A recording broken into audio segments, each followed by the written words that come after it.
Bismillahirrahmanirrahim. Assalamualaikum warahmatullahi wabarakatuh. Alhamdulillahirrabbilalamin. Wassalatu wassalamu ala asyrofil anbiya'i wal mursalin wala alihi wassobihi ajmain amma ba'du. Halo semua, apa kabar?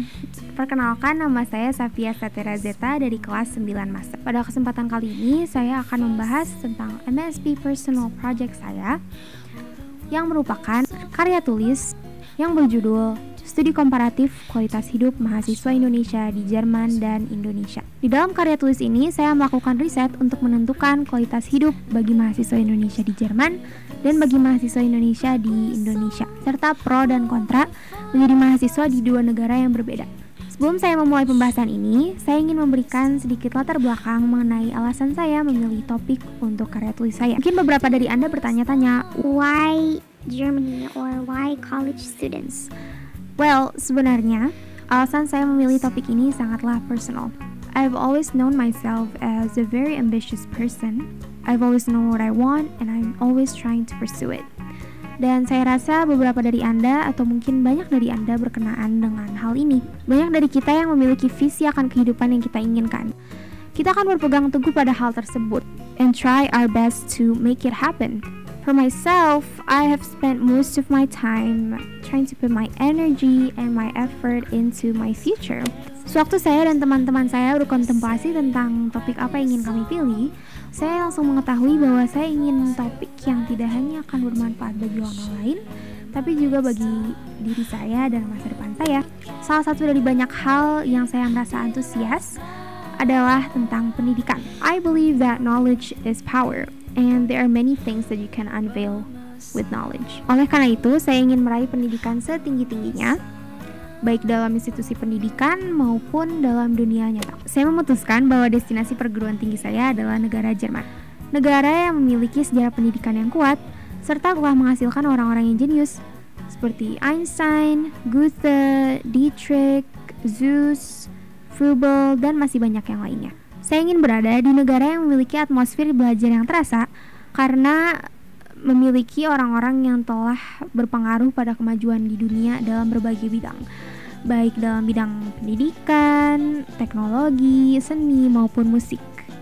Oleh karena itu, saya memilih negara Jerman, and I'm hoping that I can be someone that has a powerful and positive impact to the world. That's what I want. Keinginan saya untuk melanjutkan studi di perguruan tinggi bukanlah hanya keinginan saya sendiri, tapi merupakan sebuah fenomena global dan keinginan banyak orang, terutama masyarakat Indonesia. Sebuah studi yang dilakukan oleh Ikatan Konsultan Pendidikan Internasional Indonesia mengemukakan bahwa sebanyak 35.000 mahasiswa Indonesia belajar di luar negeri pada setiap tahunnya.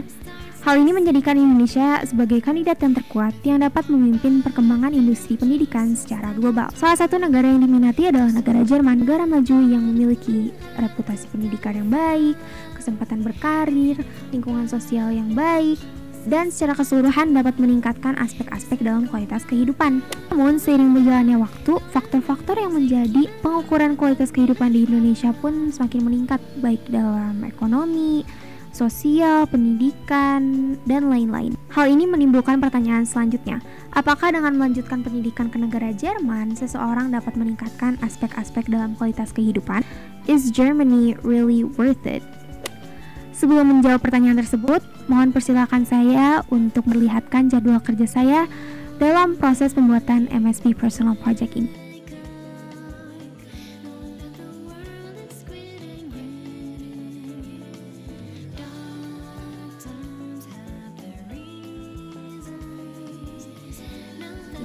Back to our question, is Germany really worth it? Untuk menjawab pertanyaan tersebut, sebelumnya kita harus mengetahui apa itu kualitas hidup sendiri. Menurut Allard E., kualitas hidup adalah konseptualisasi normatif yang mencakup dua komponen, yaitu komponen objektif dan komponen subjektif. Kualitas hidup secara objektif adalah kualitas hidup yang diukur melalui kriteria-kriteria objektif tanpa bantuan persepsi individu terhadap lingkungannya sendiri. Sedangkan kualitas hidup subjektif adalah persepsi individu tentang kesejahteraan dan evaluasi posisi diri sendiri dalam kehidupan berdasarkan pengalaman. Tingkat kualitas hidup yang baik tidak hanya akan berdampak pada kemajuan individu itu sendiri, tetapi juga menjadi faktor yang penting dalam pengukuran perkembangan pendidikan sosial, ekonomi, serta sarana dan prasarana dalam negara. Hal-hal ini dapat berkontribut besar dalam membangun sebuah bangsa yang maju. Bagaimanakah kualitas kehidupan di negara Jerman versus di negara Indonesia? Here's what I can summarize after a few literature studies and research that I have conducted. Menurut the Organization for Economic Cooperation and Development atau OECD, negara Jerman berkinerja baik dalam pengukuran kesejahteraan relatif pada kehidupan dibandingkan dengan negara-negara lain. Jerman berada di atas rata-rata dalam berbagai bidang. Dalam pengukuran HDI atau Human Development Index yang dirilis oleh UNESCO, negara Jerman berada dalam posisi keempat negara dengan kualitas hidup terbaik. So overall, we know that the quality of life in Germany is already very high. Lalu bagaimanakah tingkat kualitas hidup di negara Indonesia secara umum? Data US World News Report in 2019 Best Countries menyebutkan bahwa kualitas hidup Indonesia berada di peringkat ke-40 dari 80 negara yang disurvei. Skor Indonesia tergolong rendah dibandingkan dengan negara-negara lainnya, 1,8 dari skala 10. Indikator terendah terdapat pada sistem kesehatan, sistem pendidikan, ekonomi, serta stabilitas politik. Meski begitu, telah terbukti dalam kisaran beberapa tahun terakhir bahwa Indonesia mengalami peningkatan. Salah satu bidang kualitas hidup di mana Indonesia telah membuat perbaikan nyata dapat dilihat dalam kualitas layanan kesehatan di negara ini. For those of you who don't know, Indonesia itu memiliki skema kesehatan nasional yang disebut JKN. JKN ini dirancang khusus untuk melayani populasi negara sebanyak 264 million as for now untuk meningkatkan standar kesehatan Indonesia secara keseluruhan. Dua bidang kualitas hidup di mana Indonesia memiliki peringkat yang baik adalah ketahanan pangan dan kondisi ekonomi.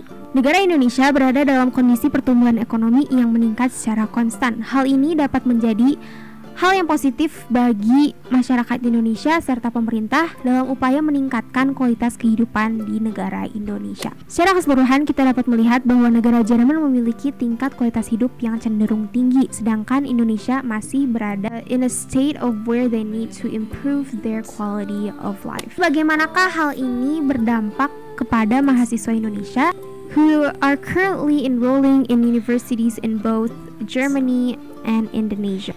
And because of that, I have conducted further research regarding this topic.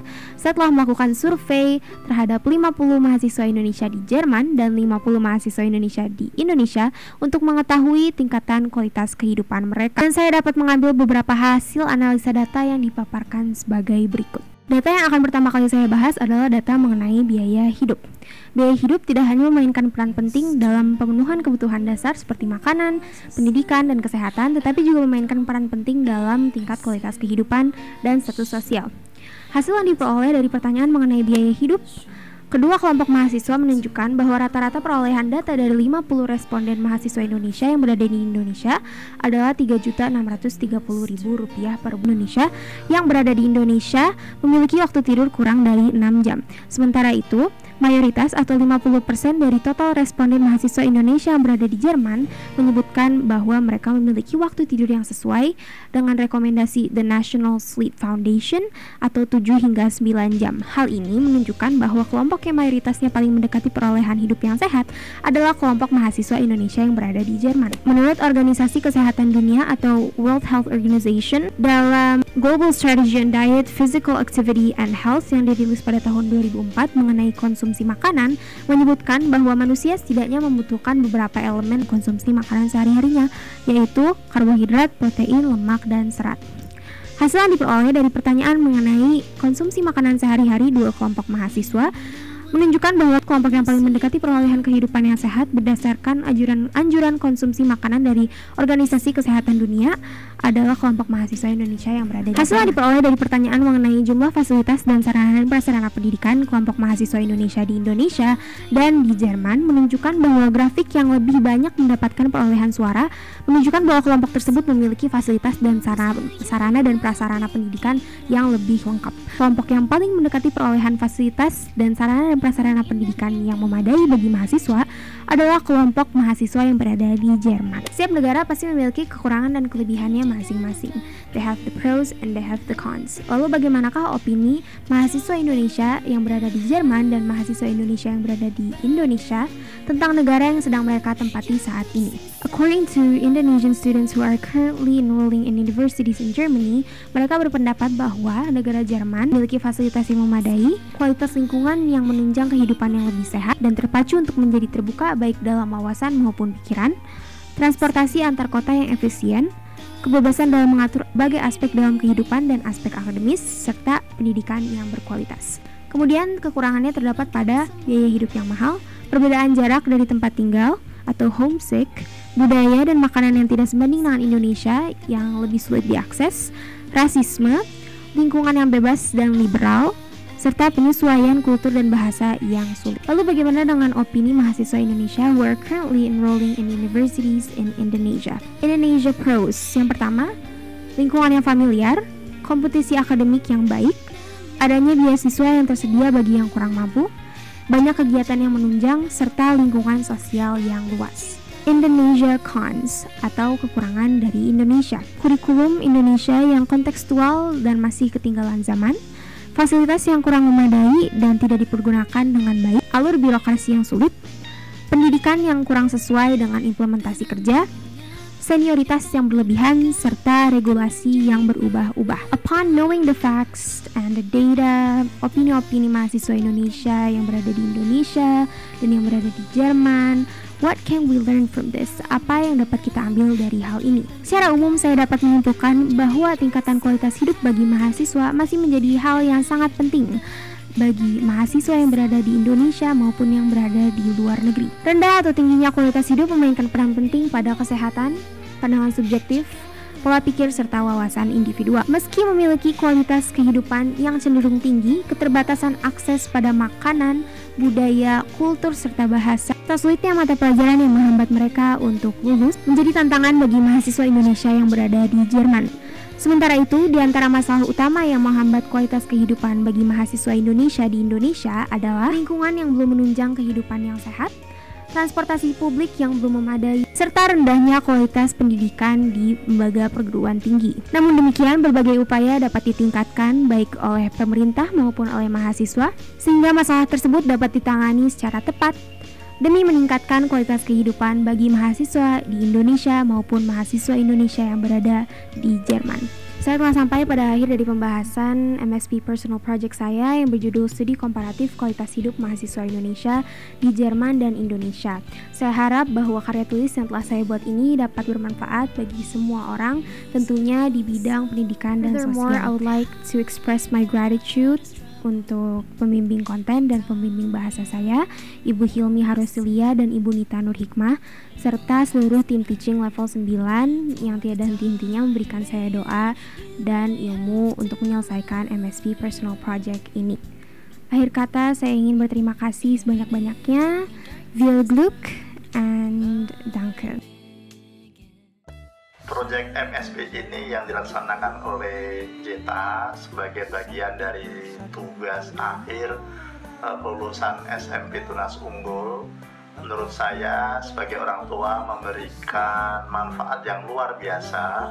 Selain kemampuan siswi untuk melakukan riset, mengenali masalah, dan juga semua dilakukan prosesnya nih, dari proses literaturnya, kemudian proses pengumpulan data, analisis, sampai dengan pembuatan video yang sangat menarik. Nah, saya sebagai orang tua sangat bangga atas proses pencapaian ini.